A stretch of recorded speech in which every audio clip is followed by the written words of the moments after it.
I am utilizing the Bit Integrations plugin to establish a connection between these two platforms.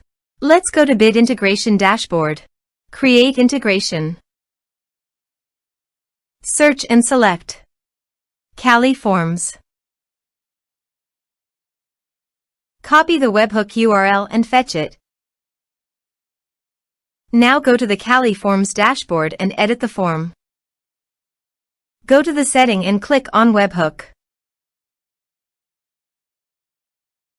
Give here a name.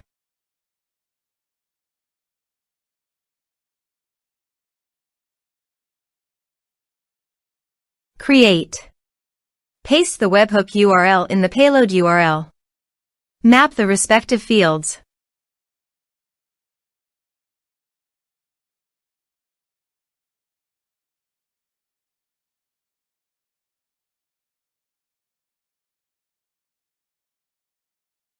Save. Test. Test done. Now go to Bit Integrations dashboard, and here you can see the data is fetched successfully. Set actions. Search and select Restrict Content for action. Here give the meaningful integration name as you want. Now click Connect. Restrict Content is successfully connected. Click Next. Select the respective action as you want. Select the respective membership level as you want. Now map the field. There is no user map option, so you must submit the form from the user login. Here is the conditional logic. You can use it if you want. If the condition matches, then the data will be sent. Click Next. Now save the integrations. Now go to another user login page and log in. I have already logged in here.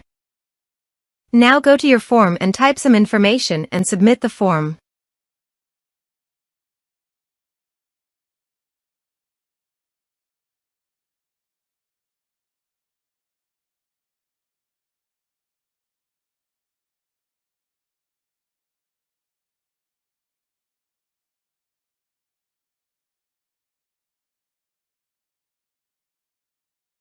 Also, go to Restrict Content and check the expiry date is added or not. Here is the data coming into Restrict Content form Bit Integrations plugin. Thanks for watching.